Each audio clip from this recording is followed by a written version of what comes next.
cas où vous l'auriez pas remarqué, il fait genre 10 000 degrés là en ce moment, je suis à Paris et genre vraiment c'est l'enfer. Mais du coup j'ai envie de vous apporter un tout petit peu de fraîcheur dans votre été et je vais vous proposer un bingo à faire sur tout votre été, c'est-à-dire des petites consignes et vous aurez à choisir des livres qui vont rentrer dans ces consignes pour pouvoir valider votre bingo. Évidemment vous pourrez retrouver le template que je vous mets juste ici dans la description si vous voulez le télécharger, pouvoir le poster sur votre compte Instagram ou que sais-je. Mais avant toute chose, bienvenue dans la Bible.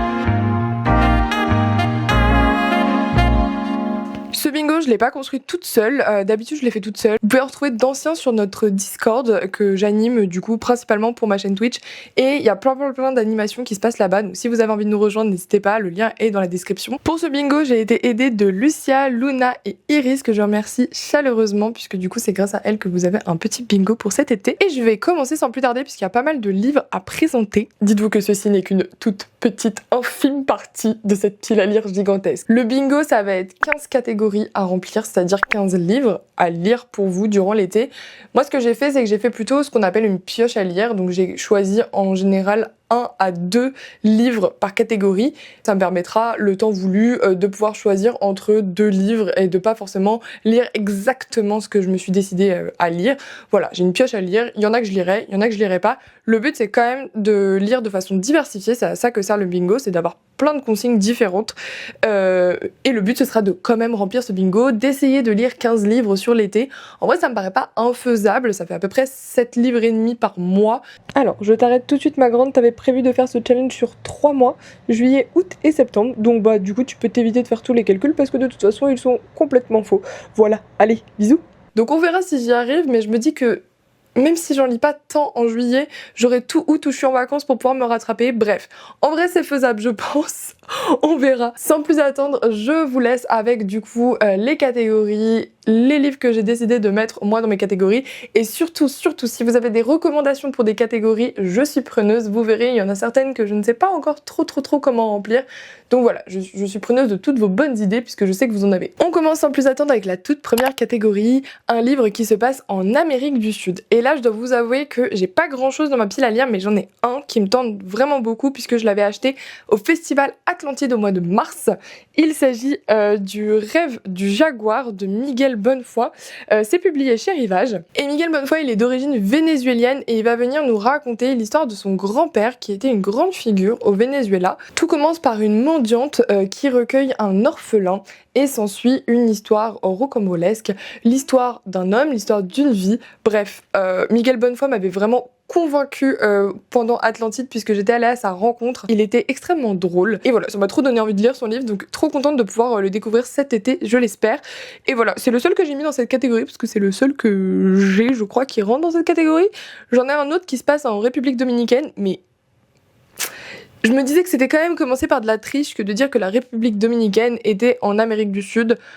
Bon, on verra. Peut-être que, in fine, je le rentrerai. De toute façon, c'est un livre que je vous présenterai juste après parce que je l'ai mis dans une autre catégorie. On verra. Vous me direz si vous pensez que ça passe ou ça casse. Genre, est-ce que ça passe dans cette catégorie ou pas? Mais surtout, si vous avez d'autres recommandations de livres qui se passent en Amérique du Sud, donnez-les-moi. Voilà, je pourrais éventuellement essayer d'aller les chercher en bibliothèque. Pour la deuxième catégorie, on va avoir besoin de lire un livre auquel a été associée une playlist.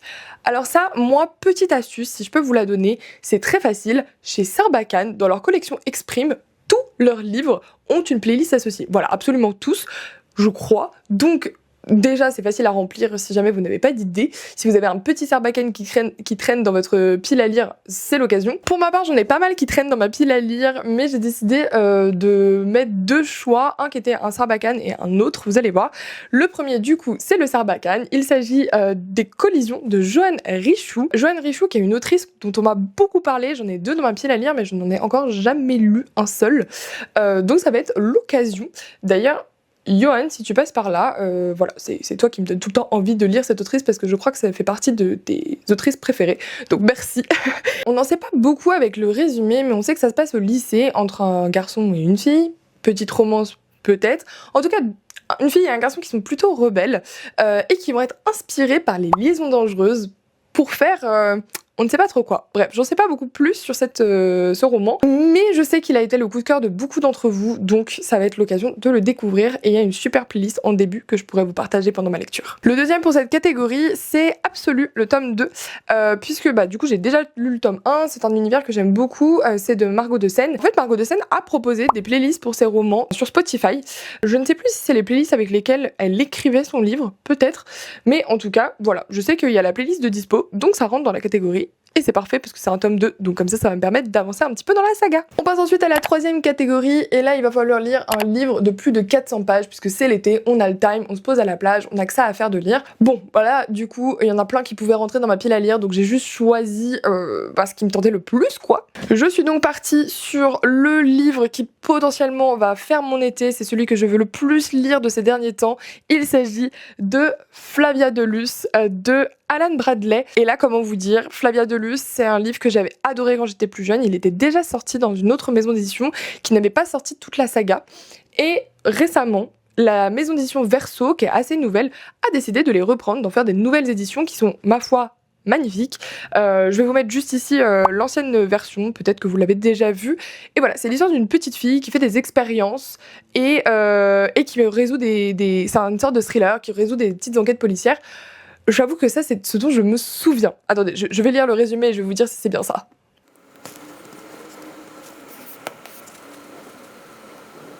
En fait, c'était exactement ça. C'est l'histoire de Flavia de Luce, qui est une jeune fille qui a un petit bureau dans lequel elle fait plein d'expériences de chimie, de poison, et elle va découvrir un corbeau mort. Ça va être le début de plein de péripéties. De mémoire, c'était hyper drôle, un peu cocasse. Je m'en souviens comme ça, en tout cas. Et en fait, ça faisait un moment que je m'étais dit que je voulais les relire, puis acheter les versions, alors pas VO parce que c'est de l'allemand, mais les versions anglaises, pour pouvoir continuer la saga, parce que j'ai vraiment un excellent souvenir de cette saga.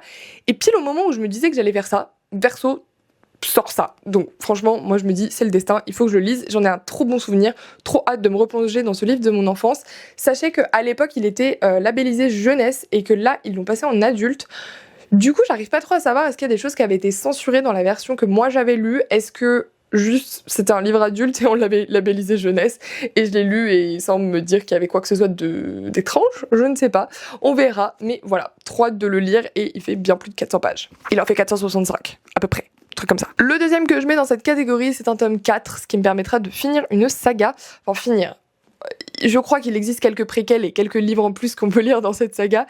Il s'agit de The Inheritance Games, le tome 4, de Jennifer Lynn Barnes. Et là, on est vraiment dans une enquête, puisqu'il s'agit d'une jeune fille qui s'appelle, je vais la retrouver.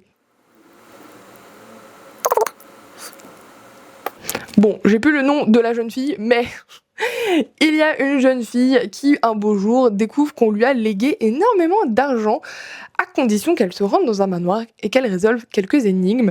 Et j'avais trop aimé l'ambiance de ce roman avec plein d'énigmes, mais pas une enquête policière, vraiment juste des énigmes, un peu comme si elle vivait un grand escape game. J'avais trop adoré et voilà, j'ai lu les 3 premiers. J'espère que je vais réussir à trouver des résumés des 3 premiers tomes quelque part parce que je vous avoue que je ne m'en rappelle plus du tout.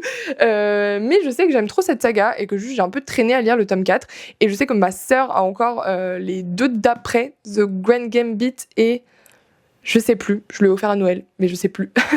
Je sais qu'il y en a 2 autres après qu'il faut que je lise, donc voilà, ça va me permettre d'avancer un peu. Il fait plus de 500 pages, donc il rentre parfaitement dans cette catégorie. La catégorie suivante est un peu particulière puisqu'il s'agit d'y mettre un livre que j'aurais lu en extérieur. Donc là, du coup, je mise plutôt sur des petits livres, à la fois des petits livres en termes de format, parce que des poches c'est toujours plus facile à emmener à l'extérieur, et des petits livres en termes de taille. Voilà. Je sais pas si c'est vraiment ceux-là que je vais lire en extérieur. Il y a moyen que je lise complètement autre chose, mais je me dis que ça peut être pas mal comme livre. J'ai choisi L'orage qui vient de Louise May. Je vous avoue que je me rappelle plus du tout du résumé, donc je vais vous le lire. Depuis la rétractation, Mila vit avec sa mère et d'autres femmes et enfants dans un lieu tenu secret et isolé, le hameau. Cette communauté solidaire, travailleuse et paisible se pensait à l'abri de la violence et de la folie des hommes qui ont ravagé le monde d'avant. Mais l'arrivée d'un inconnu bouscule la tranquille et bienveillante routine. Mila ne le sent pas, cet étranger. Tous ses poils se hérissent à son contact et son instinct lui hurle de se méfier. N'ont-elles pas fait entrer le loup dans la bergerie ? J'adore, il y a un petit côté un peu mystérieux, un peu féministe. C'est publié à l'origine chez La Ville Brûle, donc ça m'étonne pas trop d'eux. Et il paraît que c'est un super livre, donc trop hâte de le découvrir. Sinon, je m'étais aussi mis de côté pour cette catégorie Nous traverserons des orages de Anne-Laure Bondou. Bon, là, je sais qu'il y en a parmi vous qui vont me dire mais quoi Camille, tu ne l'as pas encore lu. Je ne suis même pas sûre d'avoir déjà lu un Anne-Laure Bondou alors que tout le monde m'en parle tout le temps. Ce sera chose faite peut-être cet été.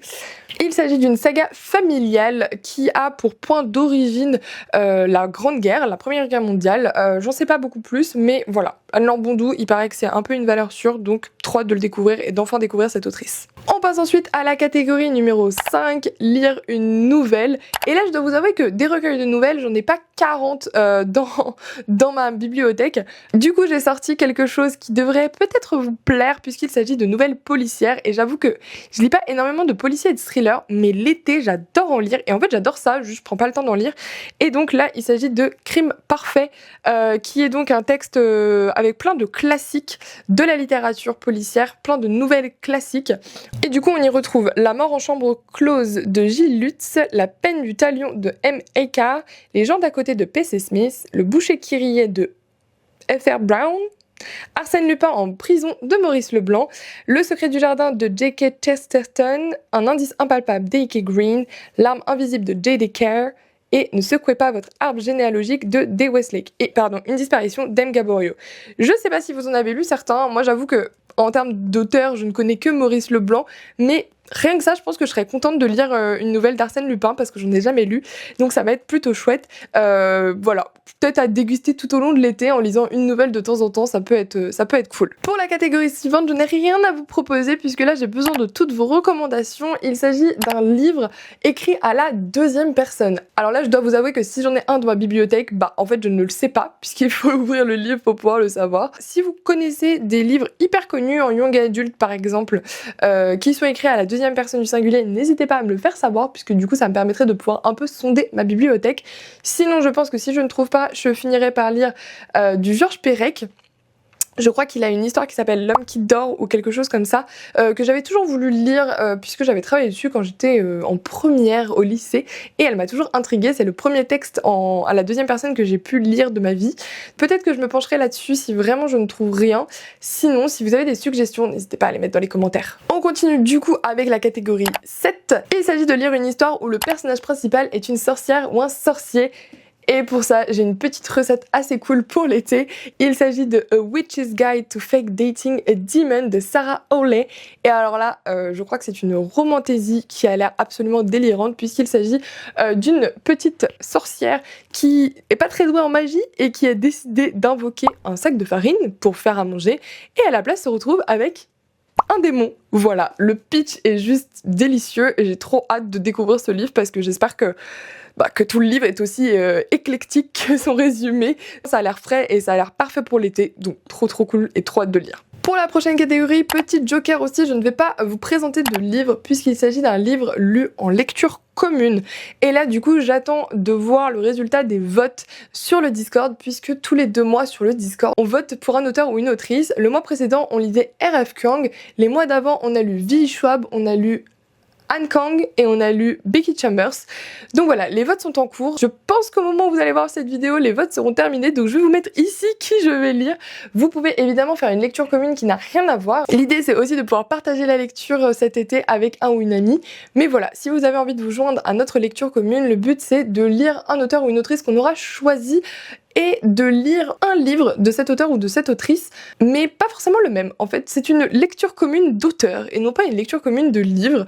Et comme ça, après, on fait un grand live sur Twitch où on peut parler de cet auteur, de cette autrice et de ce qu'on en a pensé. Pour la catégorie 9, j'ai décidé de lire un nouvel auteur ou une nouvelle autrice, de découvrir une nouvelle plume et je vous invite du coup à le faire aussi grâce à ce bingo. Pour ma part, il y a 2 autrices que j'ai très envie de découvrir depuis très longtemps.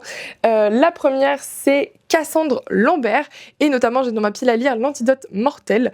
J'avais acheté ce roman lors du festival de Suresnes, le salon du livre de Suresnes en 2024 et on va suivre 3 personnages qui vont tous avoir une petite quête qui va finir par tous les rassembler ensemble. Des histoires de vengeance et des histoires de destin liés. Voilà, il en faut pas plus pour que ça me plaise je pense.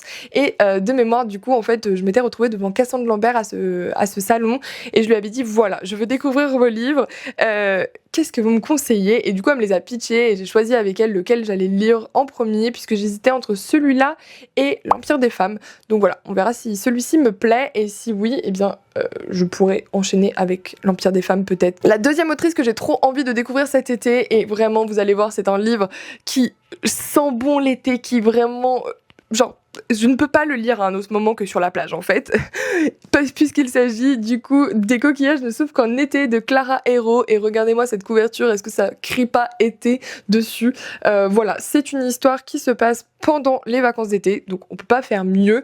C'est l'histoire de deux sœurs, Lena et Phoebe, qui vont se retrouver en vacances ensemble dans un contexte familial très compliqué, qui vont faire des rencontres cet été-là et qui vont se dire des choses que peut-être elles ne se sont jamais dites. Voilà, moi-même ayant une sœur avec qui je suis très proche, je me dis que peut-être ça peut vraiment résonner avec mon histoire, je ne sais pas.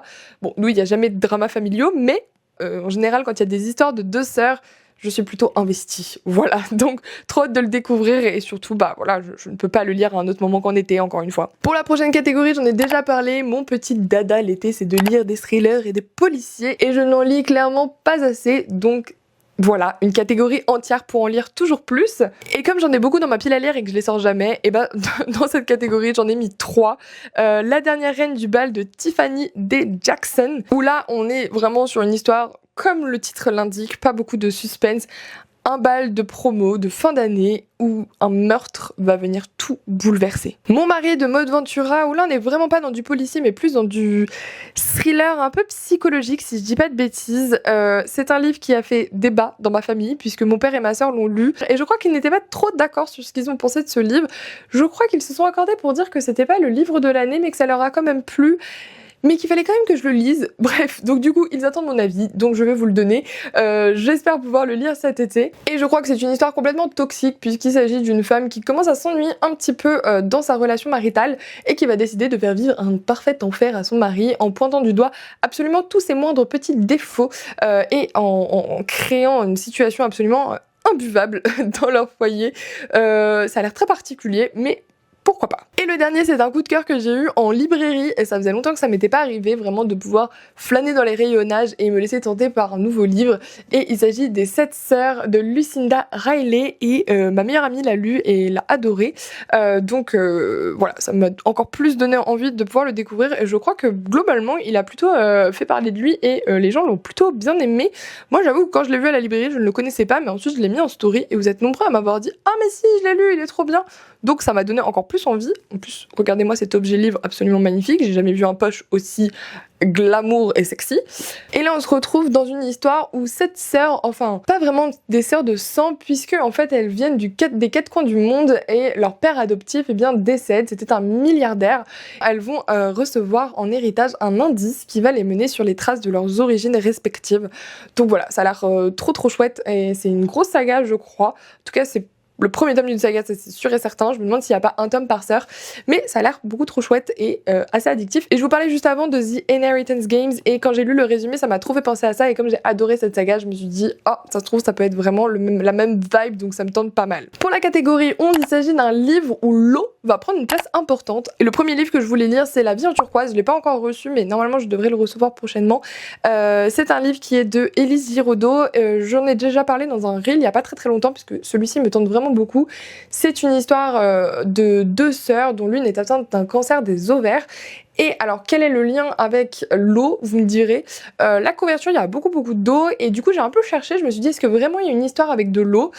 Et a priori, c'est un roman qui va beaucoup se baser sur des métaphores sur l'océan, ce qui me fait dire que ça peut rentrer dans cette catégorie et de toute façon, je comptais le lire cet été, donc bon. Dans tous les cas, voilà, au moins j'aurai une catégorie où le mettre si besoin, mais sinon, tant pis, ce sera un petit peu un bonus. Et sinon, dans cette catégorie, j'ai aussi choisi De l'autre côté de l'eau de Elisabeth Acevedo. Je vous en ai parlé au tout début de cette vidéo puisque je vous disais que j'avais un livre qui se passait à moitié en République Dominicaine. C'est celui-ci. On se retrouve avec 2 femmes, Camino qui vit en République Dominicaine et Yaera qui vit à New York. Et de ce que je comprends un petit peu dans le résumé, leurs 2 familles respectives vont se retrouver dans un avion qui va se crasher dans les eaux entre leurs deux mondes. Et ça va les rapprocher, elles vont se rencontrer par ce biais-là et va s'en suivre toute une histoire autour de ces deux jeunes femmes qui ne se connaissaient pas avant le drame. On continue avec un livre qui contient une grande aventure et là j'avais trop envie de pouvoir mettre des sagas que j'ai trop envie de lire depuis un moment. Le premier, vous le connaissez nécessairement. Beaucoup de gens de ma génération le connaissent. Il s'agit de La quête d'Ewilian de Pierre Bottero. J'avais lu le tome 1 l'année dernière et je n'ai pas encore lu le tome 2. Vous voyez, j'ai une énorme intégrale qu'il faut que je termine. Donc voilà, j'ai lu... vous pouvez le voir comme ça, j'ai lu le tome 1, il faut que je lise la suite, donc ça me paraît plutôt pas mal. Et en termes de grande aventure, oui, on y est. On est sur l'histoire d'Ewilian qui va découvrir qu'elle a des pouvoirs magiques et qui va franchir des mondes. Voilà, franchement c'est cool, c'est très jeunesse, mais bon, de base ça a été écrit pour de la jeunesse. Et moi je trouve ça assez chouette quand même de le relire, de le lire à cet âge-là, puisque je l'avais jamais lu avant. Et le deuxième que j'ai mis dans cette catégorie, je l'ai pas avec moi parce que tout simplement je l'ai pas retrouvé chez moi. Mais je sais qu'il est quelque part, donc je le retrouverai un jour ou l'autre. Je vous le mets juste ici. En plus j'ai une superbe édition collector et tout et tout. Il s'agit du tome 1 du cycle des secrets de Manon Fargeton. Si je dis pas de bêtises, c'est une fantaisie dans lequel eh bien, le système de magie fonctionne grâce aux secrets que détiennent les individus.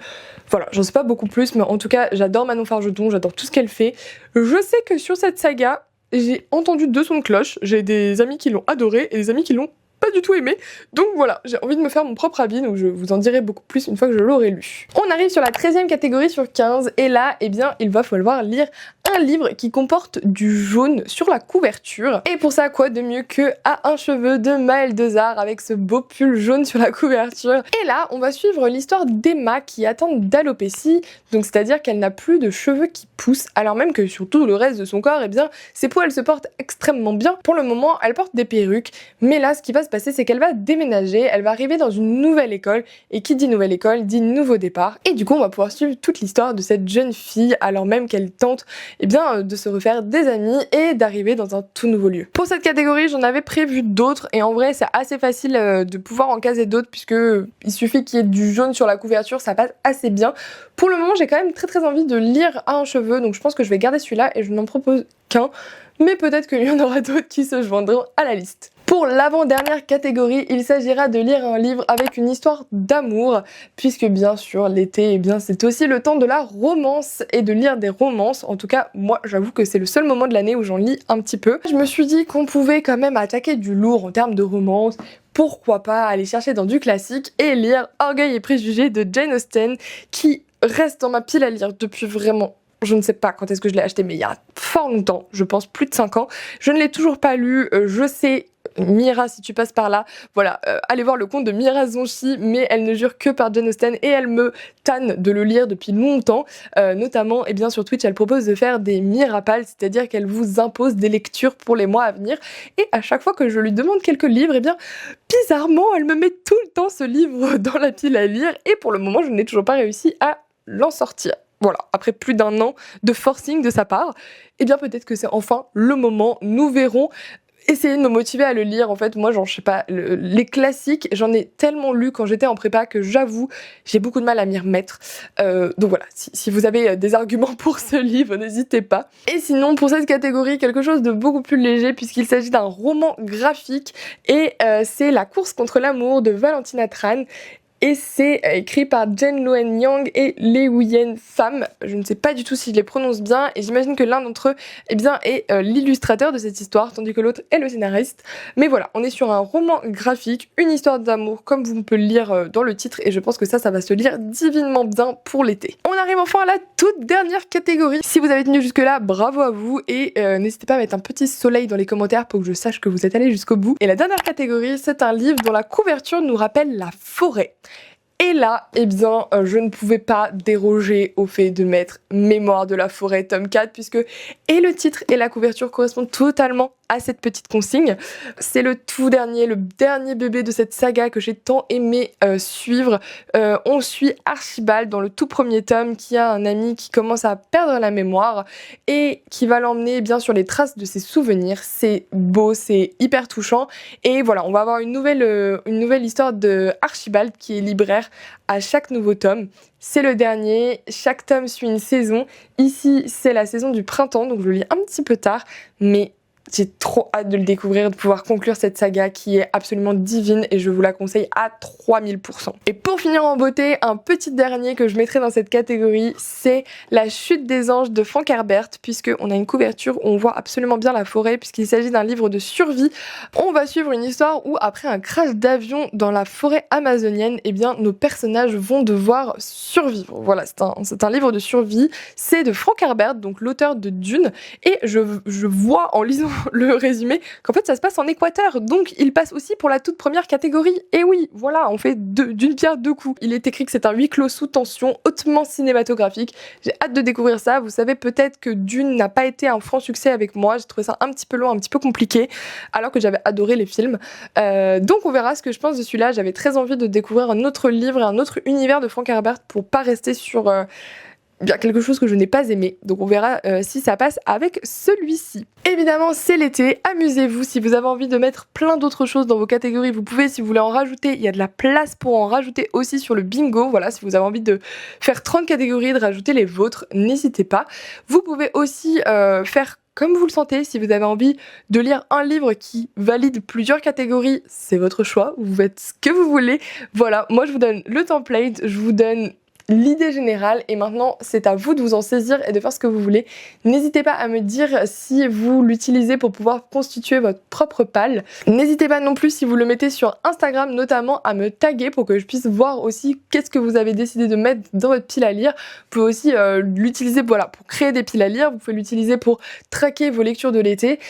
Saisissez-vous de cet outil, faites-en ce que vous voulez. Moi j'adore remplir des bingos. En général j'en crée un par semestre, j'en fais un de janvier à juin et d'habitude je fais juillet à décembre. Mais là j'avais envie de vous proposer quelque chose pour l'été et de pouvoir vous présenter aussi un petit peu mes lectures de l'été de façon originale et pas juste une pile à lire de ce qui me fait envie. J'ai un peu jonglé entre les livres que j'avais trop envie de lire et les livres qui pouvaient rentrer dans ces catégories qui, encore une fois, ne sont pas mes propres catégories, puisque c'est un travail de groupe qui a été fait avec Lucia, Luna et Iris en collaboration. Voilà, donc je les remercie encore une fois. J'espère que ce bingo vous plaira, que vous pourrez l'utiliser. Sinon, de toute façon, je vous ferai moi une petite vidéo récap de ce que j'aurais lu cet été et de si j'ai réussi le bingo ou pas.